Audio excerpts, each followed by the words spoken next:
স্কুলে যা হাতের মার্কশিট আন চাইছি চাইদেন হাতে সব বিষয়ে 100 হাইছে এটা দিয়ে আর একটা হরানান জুড়াই গেল। আমার ফুতের পড়ালেখার এই অবস্থা একেবারে দেই খারাপ হয়ে গেছে। এটা এনে কি কথা কইলেন? হাতে তো প্রতি বিষয়ে 100 হাইছে। বাংলাতে 100, অঙ্কেতে 100, ইংরেজিতে 100, বাকি আর যে বিষয় আসলে হিগেনও হাতে বালা পাস করছে। কিয়ে কইলে হেতে 100 আইছে, অথচ এতের বইয়েতুন প্রশ্ন দোষগে দচ্ছি এর ভিতরে আষ্টেগাই উত্তর দিতে হারানো হে জায়গা সব বিষয়ে 100 কেমনে হইলো? এটাই কইতাম হারমনি ঘরে এত কাম কাজ সামলাই আবার হেদিকের খবর লইবার টাইম আসেনি। স্কুলে যা হাতের মার্কশিট আন চাইছি চাইদেন হাতে সব বিষয়ে 100 হাইছে এটা দিয়ে আর একটা হরানান জুড়াই গেল।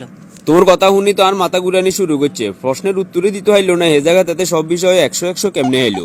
হেতে কোন স্কুলে হরে আর একখানা কৌশল আঙ্গ হুতে হরে হুলুলুলু কিন্টার গার্ডেনে স্কুল ইয়ান হুরা এলাকার ভিতরে সেরা। তুই তো বিদেশ তাই কইতে আইতার ন, আশেপাশে কিন্তু ব্যাকের মুখে মুখে স্কুলের নাম আছে। বুঝলাম না, সেরা স্কুলের সেরা ছাত্রের যদি এই অবস্থা হয় তাহলে তো বিষয়টা তদন্ত করে দেখা উচিত।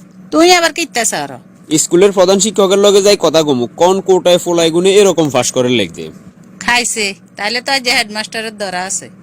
ভাই আঙ্গু স্কুলে কাউরে ভর্তি করাবেন নি?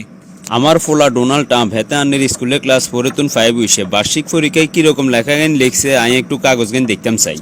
ওরে আমনের হুতে তো ভালো পাস করছে, তাইলে কাগজ কিনলেই যাদের বাচ্চারা ফেল করে হিগুনে না কাগজ চাইবেল আইয়ে। ভালো পাস আমনে কইলো এবনি হেতেরায় বইতুন প্রশ্ন দোষগে দচ্ছি এর ভিতরে আষ্টে গায়ে উত্তর দিতে হারানো যা 2-3 গায়ে দিছে তাও আমার কাছে ভাল লাগে না, কিন্তু প্রতি বিষয়ে হাইছে 100 করি ইয়ে হেরকা কি আমি একটু নিজে চোখে দেখতাম চাই। দেখেন আমগো এই স্কুলে তো গার্ডিয়ানের কাগজ দেখাবেন নিয়ম নাই। আমার ফোলার কাগজ আমারে দেখাইবেন নাকি দেখাইতেন না ডাইরেক্ট কোন? হাইছে রে, এটা কিরকম অভিভাবক হড়িব হইলো?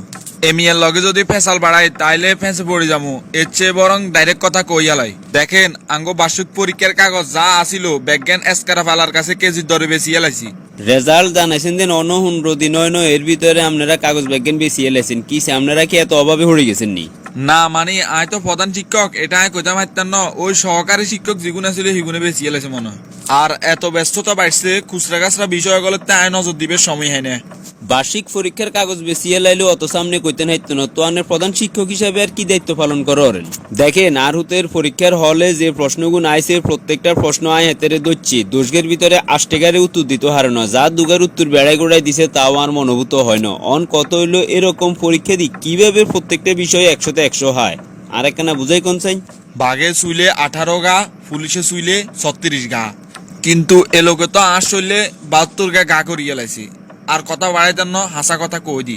দেখেন ভাই আসলে হাসা কথা হইলো আমরা স্টুডেন্ট করে ইচ্ছা করিয়ে নাম্বার বাড়াই দিই যাতে করে বাচ্চার গার্ডিয়ানরা বুঝে আঙ্গ স্কুলে সেই রকম পড়ালেখা চলের। যদি আমরা বাচ্চাকে মেধা অনুযায়ী নাম্বার দিতাম যাই তাইলে গার্ডিয়ানকে মন খারাপ হয়ে যাব, তাইলে হেতারা নিয়ে অন্য স্কুলে ভর্তি করা দিব। এতে করে আঙ্গ ব্যবসার মারাত্মক একটা লস হয়ে যাব। এটা লাই আমরা নাম্বার দিতে কৃপণতা করি না, সবসময় আমরা নাম্বার বাড়াই দিই। বাহ কি ভালো সিস্টেম! আপনি গো ব্যবসার লাই কোমলমতি বাচ্চার গো ভবিষ্যৎ এভাবে নষ্ট করে দেন। যে বাচ্চা পরীক্ষায় 30 থেকে 35 পাওয়ার ক্ষমতা রাখে তারে আপনারা দেন 100, এতে করে তার কনফিডেন্স লেভেল এমন হাই হইতেছে ভবিষ্যতে কোনো টাইমে যদি সে 100-98 হয় তাও তো সে মানি লইতে হইতো না, এবং কি তার বাপ মাও মানি লইতে হইতো না, অথচ এই নাম্বার পাওয়া তার কোনো যোগ্যতাই নেই। এবার হিসাব করেছেন আপনারা কি আসলে বাচ্চার গো উপকার করেন না ক্ষতি করেন? না মানে ভাই কিন্ডার গার্ডেনের নিয়মটা তো এখন এভাবেই চলে। দেখেন স্যার, পৃথিবীর অনেক উন্নত দেশেই এই কিন্ডার গার্ডেনের ব্যবস্থা আছে, তার মানে এই শিক্ষাটারে ব্যবসায় পরিণত করা ঠিক ন। ছোট ছোট কোমলমতি বাচ্চার গো ভবিষ্যৎ এভাবে নষ্ট করা মোটেও ঠিক হইতেছে না। আপনি গো ভালো ছাত্র তৈরি করার পরিবর্তে আপনারা একটা মান্দার কাছে ডেগি তৈরি করেন। এরা যদি বড় কোনো পর্যায়ে প্রতিযোগিতা দিতে যায় তাইলে প্রথম ধাপে ছিটকি উঠবো। নিজেরাও বুঝতো না কিল্লা এরা ফিচার রয়েছে, নিজেরা তো এরা সেরা মনে করে, আসলে তো একটা মান্দার কাছে ডেকি হয়েছে। মাস্টার সাহেব সবকিছু লই ব্যবসা করা উচিত নয়, এর ভিতরে শিক্ষাটা হয়েছে অন্যতম। শিক্ষা হইল মানুষ গড়ার মাধ্যম এবং অন্যতম একটা প্রধান মাধ্যম। এই শিক্ষা লই যদি আপনারা ব্যবসা শুরু করে দেন তাইলে এই জাতির ভবিষ্যৎ কি?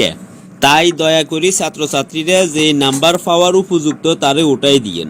এই মিথ্যা নাম্বার দিয়ে হয়তো অনেক সাময়িক লাভ হর, কিন্তু দেশ ও জাতির মারাত্মক ক্ষতি হয়ে যেতেছে। এটার মাসুল একসময় তারা দিব, পাশাপাশি আমরাও দিব। ঠিক আছে ভাই, আপনার কথাগুলো ভালো লাগলো, যুক্তি সম্পূর্ণ।